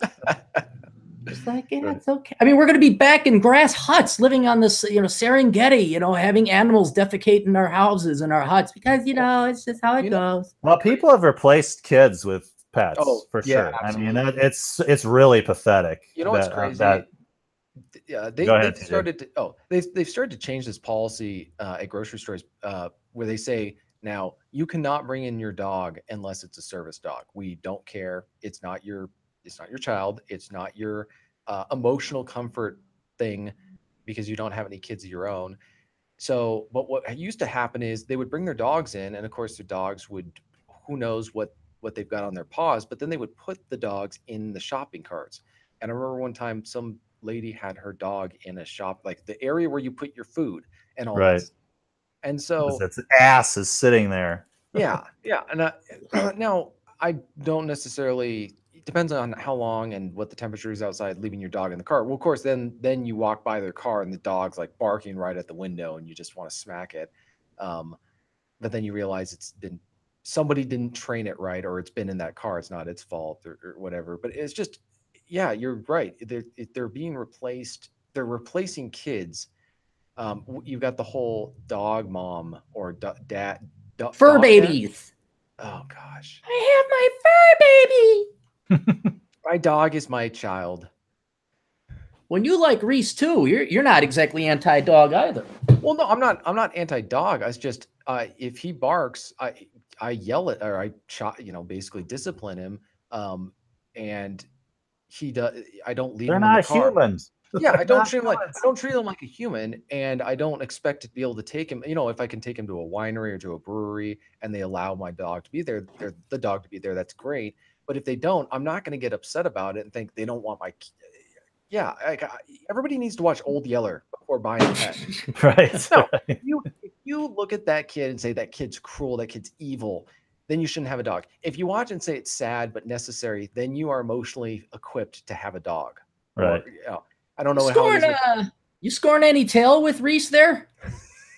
Dogs are like the best wingman to get chicks, man. I mean, you take them to the places and the stuff, and the girls say, "Oh, I like your dog," and yeah, but they usually have their boyfriend in tow. Oh, all right. Which is kind of awkward because, yeah, there's not one that didn't have a boyfriend, or the boyfriend was leaving town or something. No, they're together. Like, there's a lot of, I don't know, like the areas I go tend to attract families for right now, like family friendly places. That's why they allow the dogs and all that. But I mean, people are definitely a little bit more friendly in that regard, but I wouldn't say not necessarily. Now, if I was there for one of those crazy weekends when it's like a touristy weekend, like for an event or holiday, that would probably be a different situation. You should take Reese to Wenatchee days. There was some hot tail down in Wenatchee when I'd go down to the gym and work out. That's a lot of extra large pants being sold at Walmart's Wenatchee, or Wenatchee's Walmart down there. I was actually just at that Walmart today. Yeah, I do it like, a Black Hawk Down operation. You just go in you're supposed to just get in and get out, and then you end up, you know, getting bogged down in the mog. Best time to do your shopping is at night. Walmart or the grocery store. You go there late at night. Beckloff does that, and I did that too. Like, you could get anything you want. I bought video games at 3 a.m. You know, get ammo at 3 a.m. That's when you go to. You don't go out when the normal people are around. Well, now you're not going out at all, right? You're gonna. Well, no, I'm not. No, but sometimes, like Chris, I get bored too. So it's like this paradox. Like, okay, see, I'm never bored out west. If I'm out west, oh, we got this to do, we got that to do. I am a dog running around with his tail going, who does not shit in his master's house. Very well trained dog. But you know, I've been here over a quarter century, and it's like, oh, right. I mean, when's the last time you went downtown and partied? Me? Yeah, when's the last time you went down to Minneapolis or St. Paul? I was never a party. I was never a party guy, so it never appealed to me. You didn't miss anything. You saved a lot of money. Right, exactly. That's why it was. I got to fucking pay for school. I don't want to go into debt. I'm not going to go bust a bunch of. If I'm going to have a beer, I'm going to go to the goddamn liquor store and buy the beer there rather than pay triple the price at some freaking club. So. What were you watching? Your roommates came home and you had like mixed peanut butter with rum or something. You watched some horrible movie. Well, the story I told you, yeah. The first time, well, I bought some Bacardi Limon, which is like a lime lemon flavored rum, and you can mix it with beer. They recommend it on the label. Mix it with beer, and so you're getting a double dose, which is just fantastic. And so I had like 3 of them, and I was watching Croc Hunter for the first time, and it was just a great time. It was like Croc Hunter when he first started. This crazy guy from Australia, you know, running through the outback and wrestling crocodiles and all the shit that he did. It was great. It was just I was just alone drinking, watching the Croc Hunter. It's fantastic. Well, what do we got in the chat session? We got anything in the chat room going on? Not really. No questions. No question. Cynic in Chief asked, does Captain have nightmares that he is a banker again? No, I don't. I don't have those. Maybe because in part when I left banking, I was like with Zen with myself, and I was using banking to advance myself. So I do not have fears of being in banking anymore. But banking was just like studying and sitting on your ass and doing nothing. I mean, there was very little work. I don't think I ever worked more than 20 or 25% of a full 8-hour working day because there just wasn't that much work to do. The craziest dream that I had about work was I used to at fairs. I used to work all day at a fair in a Christmas ornament personalizing booth, and it was a very popular booth. And basically you'd personalize ornaments for hours and hours at a time. You'd just be constantly working. There'd be constantly people surrounding this booth waiting to get their Christmas ornaments personalized. And my boss said when I first started doing it, the owner, my boss said, "So have you had the dream yet?" And I'm like, "The dream where I wake up and there's a bunch of people surrounding my bed?" And he's like, "Exactly." It's such a constant. It's like, 15 hours a day or whatever. It's constant input of people just coming at you and standing around you that once you fall dead asleep right at night, and it just continues, and you'll wake up and you're having a waking dream with these fucking people standing around your bed. What the fuck is going on? So that's maybe, I don't know, the current working stuff. I've never had like dreams about my current job except for that. That's why I thought of that story, is that since it's such a part of your life, I don't know that your mind wants to go there unless it's kind of forced to, like in the situation that I had where it was just constant throughout the day and your mind just continues it. But I'm quite sure it's just coincidence. That's the only real time that I have the didn't graduate from school dream. That's right. Pretty much just coincidence. There's other dreams I have that are a little bit more, usually when I'm sick, I'm trying to solve a math problem or a logic problem or a chemistry problem. And I constantly try and fail and fail and try and fail and fail. But I don't know if I'd really consider those nightmares. But no, thankfully I don't get that many nightmares. I guess I don't know, more than anybody else, I guess. How about the locker combination dream? Have you had the locker combination dream where you can't remember your locker combination? No, never had that one. Yep. That must mean, I don't know. That must mean that that I forgot to take out the garbage. Maybe. Cool. All right. Anything else left in the chat room there, DT? No. God almighty, I haven't even mentioned anything since we mentioned it. So that first when I did the live stream on my old channel, which will be back around August, and then I'll also be back on Facebook by that time. I'll have my respective bands gone. Yeah, everyone was in the chat room at that time. I don't know why people aren't in the chat room. Atham did ask, and he just made another comment here, but Atham did ask if you would go cave diving with him. But I'm going to guess. It's too much equipment, so you're going to say no.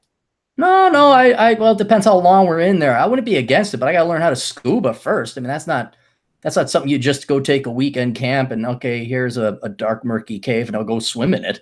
Does he actually do the... I think he means just going into the cave, not like going into water. Oh, spelunking. Yeah, no, I'd go with him. I trust him. He's trained in rescue, now. Okay. Yeah, cool. So he was kind of watching that Thai thing real carefully and giving me updates, and God bless him. I'm like, well, I hope they get out. He's like, 2 made it out. Okay, and he would have made the great CNN reporter. He could have been there with that hat and the helmet, and this is Atham here live from Thailand, and we got the. I'll tell you how it happens. And meanwhile, he's still in New York. He's just got a green screen behind him. Yeah, he's just got a green screen. No, he does. He was trained in it. So the last time I was out there visiting him, he had come back from cave rescue. Oh, really? Oh, yeah. Well, didn't somebody die in Thailand? One of the rescuers died, I thought. Yep, one of the rescuers died. He was telling me some horror stories, man. Like one guy, they found him and he had slipped and fallen and he got stuck upside down in a crevice down below. So they're trying to get him out, and that's how he died, hanging upside down, stuck in a crevice, and his body's still there. Yeah. I mean, and a lot of it is, it's dark. You don't know where you are. It may take people hours and days to find you, if they find you at all. And then just because they find you, I mean, these aren't stairs with escalators taking you out to the sunny opening that's very convenient. You got to crawl hours and, half a day on your belly to make it out. And then you're injured, so they got to carry you. He was telling me another horror story about how this guy had a compound fracture and he had to fit through a crevice. And he was just wreathing in pain because there was no other way to get him through. You just had to push him through. So it's kind of like. Speaking of which, I think that this is a good. It reminds me of what my friends of mine know, a rescue guy. I'm not quite sure what you call him, search and rescue type guy. Are you far away from your mic right now, TJ? You're really quiet. Oh, how's this? Is this better? Okay, sorry about that. A mutual acquaintance of mine. With one of my friends is a search and rescue guy, and a lot of times their job is to go recover a body that's somebody's been climbing or they were hiking or whatever. And has to do with any job, whether it's EMT or you're working as a cop or a firefighter and all that stuff. You got to accept the fact or know before you get into these types of careers, is it something you're going to be able to talk about with your family at the end of the day? Because if it's not, then it's something that you got to keep in yourself. You kind of see that in the movie Heat with Al Pacino, where he comes home after, from where these guys have been brutally murdered, and he just wants to sit and just decompress and process what he's seen. And his wife's giving him a hard time. He's like, I just cleaned up 3 bodies over, Figaro and whatever. I'm not in the mood for talking. Yeah. And it's the same thing with being an EMT. You're going to have to respond to, guys who've crashed because they were drinking or they were joyriding. And these wrecks, if you want to read some of the descriptions, go to Fred Reed's website, fredoneverything.com. I think he's written several columns about coming to these scenes, and people deal with it in different ways. They either become alcoholics or they just have a very dark sense of humor to cope, but they can't talk about their job a lot of the time because of the stuff that they have to deal with. So whereas I can, for the most part, talk about pretty much anything that's going on in my job. Right. Yeah. Plus, it's not dinner time conversation. Oh, what his brains look like all blasted out. Well, not as messy as the other one because he didn't use a shotgun. Yeah, just except the people that do that kind of stuff they're amazing people, and we should all be really thankful that they deal with the absolute worst kind of things. I mean, can you imagine the people that had to go into the school that got shot up and stuff? I mean, that's exactly what I was thinking. And that's the thing that I feel like doesn't get discussed a lot in the whole law enforcement debate. You know, they talk about the use of deadly force and all that. We don't. Fred Reed has talked about this in his columns of, okay, this is what they have seen, or at least what I saw when I was, hanging. He was a reporter and he was hanging out with the cops in different cities. And he said, this is what they come across every day. They come across, kids whose parents have dipped their hands in boiling water to get them to stop crying, or they've been left in a dumpster somewhere. And you've got domestic violence, disturbances that you've got to go respond to, and you deal with all this other stuff, and that can screw with your mind, and you can't talk about it with your family, and you're obviously not going to talk about it with your 10-year-old. He says, Daddy, how, you're not going to have a take your kid to work day on those kind of days. There's some days when nothing happens, but there's still all that stuff going on. So it's just something to think about and be aware of when you're trying to have these conversations.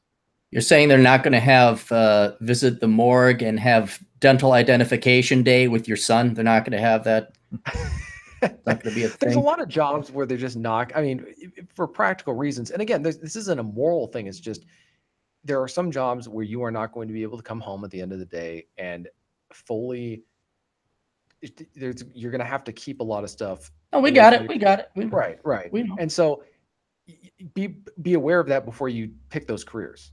Just know what you're getting yourself into. The same thing with joining the military or becoming a yes, we don't have to tell, although maybe we do have to tell people that you might get shot in the military. That might happen. You'd be surprised how many think, I'm not going to get deployed. It's like, did you read the paper that they handed to you in the recruiting office? Worst, you might have to kill someone you don't want to. That's another thing that be aware of the military. So, all right, well, let's go ahead and wrap this up, guys. To all the listeners, we have 30 people viewing right now. If you go and like the video, that'd be great. If you'd subscribe to, that'd be wonderful. And if you'd tell people about the Older Brother podcast, that'd be great. DT, tell us about your stuff real quick, where we can find you. happynihilist.net. That's where I'm writing now. I'm not podcasting yet. I may not ever, but if you want to check me out, it's at happynihilist.net. The recent post was about how humor is a necessary survival response to how shitty life is. So that's sort of my take on how humor developed, that we need it to be able to face reality. So was that the had the picture of the Joker on it? Yeah. Yep. Okay, I did peruse it. There's a lot of other scientific studies about humor, and they're trying to figure out, well, how did we evolve with humor? It seems like if you're laughing your ass off, that predators would be able to easily pick you off. Why do we have this thing called humor? And they have some kind of, I think the current science is saying, well, it's linked to intelligence. It's, there's certain cues that might give you sexual, might make you more attractive sexually and be able to continue on the genes. But I think it's just a result of consciousness. I think once we became self-aware and sentient, and we realized that we're going to die, that we needed to be able to laugh, and all those that weren't able to laugh were selected out of the species. So, oh boy, can you imagine, especially with Trump in office, how many of those leftists haven't had a laugh in the past year and a half? Right, hasn't even cracked a smile. Woo! That's the thing about millennials; they don't know how to laugh. But they know better. They know. I don't know if you saw my recent article about the great millennial rent scam and how they're going to transfer even more wealth to people like me than they did with college degrees, because rents are so insane right now. But, yep, exactly. Yep. Cool. TJ, where are you at? Oh, you can go to my website, tjmartinell.com. You can also go to my podcast. Just released a new episode, soundcloud.com/tjmartinell. I'm on Twitter at twitter.com/tjmartinell, and then also on Facebook, facebook.com/author TJMartinell. And cool. I've also got books on Amazon, The Stringers, The Informers, and Men Who Walk Alone. Awesome. Well, I'm too bad we didn't have John Steele on. I don't know if he was sick or what. Anne is chasing her Alzheimer's cat to prevent it from falling from high places. And then, Dennis wasn't online. And then the doc was busy. He's down in Iowa, I think. I told him to check out Galena, Illinois. So I hope he is listening. But yeah, have you guys been to Galena, Illinois? No, I haven't. Oh, is that in a movie? Was that in like Field of Dreams or something, or was it in The Untouchables or something? Maybe. It's where President Grant used to live. So it's an old river town, but it's really neat. So because he's down in that area, I'm like, oh, dude, you got to stop in, just check out that town. So they have a great hot sauce store there. Like if you want hot sauce, you can actually get hot sauce that's almost too hot for me. And so I was very impressed with it. So, all right, well, listen, that's it. We'll see you guys next week, and hopefully we'll catch up with you guys over the week as well. All right. Sounds good. Toodles.